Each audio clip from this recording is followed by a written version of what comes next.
Welcome to Platform Media International. This is Political Arena.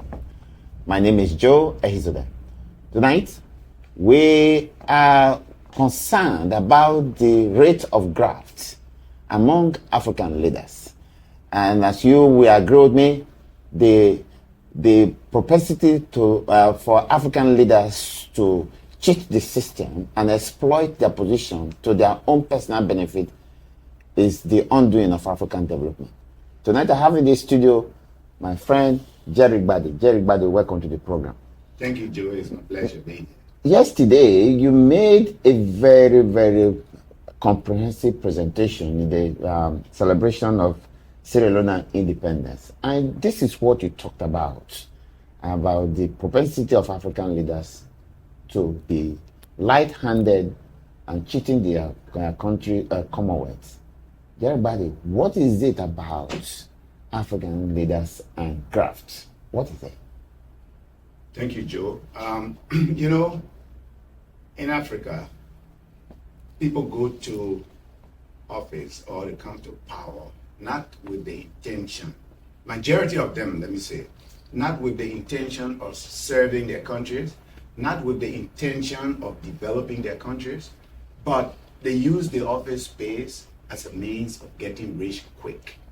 Now, when they do that, their circle of hangers-on, their circle of friends, family members, and tribal elements, they enjoy the fruit of the government, leaving the rest of the country in impoverished condition. This must stop. If Africa has to compete with America and Europe, they should take the development of their countries very seriously. Okay, Gary, you just mentioned something which is I want to be clear about it. Is it that they use the Commonwealth to develop their area of interest, where they come from, or they use it to develop themselves and their tribes? So when an African leader says, me, he's talking about me, myself, and my tribal members who are close to me. That is why you see when they get to power, they strengthen their security by using their own family members. Okay, you and I, you're from Liberia, I'm from Nigeria. Let's give for the purpose of illustration, for clarity. You have somebody like the former president Openwea. Openwea is well known. Yeah. Okay. I hear a lot of hues and cries about his performance while he was in office. Did they use it to develop the area and the people where he came from in Liberia? Is that okay? Okay, unfortunately, the region that he came from is the southeastern region of Liberia. I come from that same area too, right? But it's one of the most underdeveloped part of Liberia. Mm-hmm. There's no road going there. The major highway from Monrovia that goes to the southeastern region does not exist. It breaks out into muds and holes. I mean, not potholes. I mean, holes that can gullies. Yes, that can fit a 7 to 8 foot high truck in there. So during the rainy season, you dare not go there. No car there goes around there. Mm-hmm. Now, but what he did, he got few people, 1, 2, 3, or 4 people that are closer to him. They became rich overnight. No, that's not developing his people. That is fortifying his area, fortifying himself. That brings us to the idea: why do they have that propensity for the attitude of get rich quick? To stay above the game, to be the only rooster in the village to crow. You see, I tell you, there's some roads. They call him, that was a nickname that his followers gave him. They call him Bad Road Medicine. But you know where the roads in the city were going? His girlfriend's house, so he can have easy access there. His minister, so he can have easy access if they're going to sit and have fun for the night, so they can drive, because Monrovia is a sandy area, right? So if there is not a paved road that goes to a particular locale, cars get stuck in the sand. So they use that to develop themselves. Okay, let me give you an instance. Okay, let's come back to Nigeria too. We have one there currently. His name is Governor Yaya Bello. A week to his to exit on power, he conspired or confiscated $720 million or $72 million. Producer might correct me. I think it's $72 million. To proactively pay his children's school fees that are studying abroad, just some few weeks to his end of his tenure. That is not benefiting where he comes from. He just himself. Yeah. Why I'm asking this, do you think is inherent that maybe if it's inherent, maybe African leaders need to have what we call psychological assessments or kleptomanic assessments before they come into power? But it's not found anywhere around the world where leaders convert the commonwealth of their people for their personal use. Africa is high in the ranking. It's high in the ranking. Africa sits right on top because, you see, when before they go to public office, they are poor. Yes. They are poor people that go to public office. That is for sure. Therefore, when I get there, let me grab what I can grab quick. No, that's the question I'm asking. Yeah. Why do they have to grab? What is it? What is it? If we're talking about inherent, maybe it is inherent in us, but I would say no, it's not. It's just the fact that society also condones it. Society allows these guys to do it. Let me give you an example. Yes, I need that example. Yeah, in Liberia, if a minister is in office and for some reason he is fired, the news comes up on the 2 o'clock news bulletin that minister is fired. If he dares go to he's traveling tomorrow, he wants to ride taxi, the people around there who are waiting for taxi too don't give him good accommodation. They tell him, oh, you get it from here, man. You're running, you were minister yesterday, you are chasing taxi like we are doing now. Yeah. Oh man, give us time, let's sit before you sit. So you mean it is the people that are encouraging graft? The people encourage it too, because as long as we keep bad mouthing people who are former government officials who were dismissed, or that is why it is difficult for people to resign in African countries. Because there are people who say you have been in government, why are you still poor? Exactly. So what they do is when they get there, the first thing that they want to do is to grab the first thing that will come in their hand, put it aside. Anytime I can be dismissed by the president, because the Constitution of Liberia says an individual appointed a position serves at the will and pleasure of the president. Now, at the will and pleasure of the people that elected him. No, I'm talking about appointed people. Okay, appointed people. Will and pleasure of the president. But it is worse in Parliament. Joe, something happened a few days ago in Monrovia that defies common sense. Yes, common sense. This is the guy who was member of Parliament for 2 terms, 6 years, 12 years, right? And within this, I think, second term, what did he do? He falsified academic record from Ibadan University. University of Ibadan in Nigeria. Yes, in Nigeria. Just to gain access to the graduate schools, 2 graduate schools, Cottontown and the University of Liberia that I graduated from. And the irony is, the University of Liberia is separated from the Capitol Hill or Capitol building where Parliament is by a motor road. You can just cross the road, you are on LU campus. This guy served 2 terms. 2 terms, 6 years each. He never went to school to do his bachelor's. What did he do? Falsified at Ibadan University to get into master's. To get into master's program. Yeah. And the information leaked. Ibadan University wrote to the journalists who inquired, journalists from Monrovia. They wrote back and said, this guy never has no academic record here. Never graduated from here. So then what happened?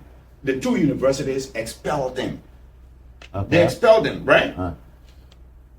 Omen Boakai appointed him to be a superintendent. The President Mabaka, the current president. The current president Okay. of Liberia appointed a guy to be superintendent, which is like a governor of a state in Nigeria. Ours, we are unitary, therefore we have counties. Yeah. We don't have governorate and Yeah. what have you. We're not federal. So when he appointed a guy, while the guy is waiting for confirmation from the Senate, we gather all the evidence, including myself. And provided. We provided it to the president of Liberia and said, this guy is an academic fraudster. The parliament of Nigeria Yeah. wrote to the parliament of Liberia and said, that guy just lied. He falsified document. So because it's an elected position, they could not fire him from there, right? So what the House of Representatives, because ours is two houses, Senate and the House of Representatives. Yeah. Yes. So what the House did, they yanked him from all the subcommittees that he was part of. Okay. Because of that. Mm-hmm. That's the guy now who goes for confirmation hearing to the Senate. And we wrote. And what did the Senate do? The Senate confirmed the guy. So the system too. Now we identify that the people are energizing, giving the oxygen to fraudulent activity by government officials. Yes. One. Two, the system, or perhaps the government or whatever, is also encouraging graft. Do we agree on that? I would say, yeah, they do. They do. Because if they were not encouraging graft. So if they don't, why would a governor in Nigeria be able to collect money, state resources, $72 million? If I get the number correct, I have to check it. 72 million. $720,000. And to proactively pay his children's school fees. Why is it possible? Jerry, you and I live here. Is it possible for a provincial for a premier to collect? It is unthinkable. Okay. For the premier of DC cannot do that. You cannot travel. You cannot even travel with a private airline. No, you cannot. You cannot. You cannot. Glenn Clark. Glenn Clark was fired. I was here. Okay, Glenn Clark was fired. Fired because of that. Premier of the province. Yes. By allowing a private business guy to, I think, renovate his, take him on a trip or something of that nature, right? Prime Minister Justin Trudeau was taken to task because he took a private airline to holidays in the Caribbean, and they asked him to pay back. No, that was something like that. Even having to spend excess money in carrying his entourage, he was asked to refund the money. Yeah. So why is it possible in Africa for a government official to have enormous power? They can do anything they want to do with the national resources. Okay. Is it possible to check this? Now that we identified this, is it possible to check the rates of government officials swindling their people of their Commonwealth? Is it possible? Again, Joe, it comes back to what I said earlier. Mm-hmm. When I become a leader, for example, I consolidate power by bringing my family and friends. Okay. Closer. Yeah. So why they do that? Why do they feel so unsafe? It's because when they bring the people around them, people who sing hallelujah praises to them, they will be covered. Because if you have an independent judiciary, independent auditing firm, independent bodies that can checkmate, or independent legislature that can checkmate the president. Okay. Why is for a government, for instance, the governor in Federal Republic of Nigeria, for him to take $700,000 some few weeks? Why was he able? Why was somebody not challenging? Governor, you are not supposed to take this money. Again, that's what I just said. Yeah. If he has someone who is in charge of the finances, yeah, probably the bank governor of that state, yes, who is his crony, his buddy, that will make the money available to him. And two, if he has people in parliament that will not have the guts, not have the balls to call him to order. Call him to order and say, Mr. Man, you can't do that. You can't do that. Or face parliament, come and answer questions. Why? Okay. Yeah. If he has an independent national auditor who will audit the finances of the president and say, look, you just did something that you're not supposed to do. This is greed, this is graft. In this part of the world, there's what is called conspiracy to commit. And if you conspire to commit fraud, if you are enable a governor, if you are in the position to stop the governor and you conspire with the governor to take that money, that person will lose position and also go to jail. Oh, yes. You see President Trump, all those people who were killing stories for his purpose of getting an election, they went to jail. Yes. So indeed. why are they not going to jail in Africa? Hey, man, I just put it in perspective. Okay. We are praise singers. We are beholden to the guy who is in power, not to the nation.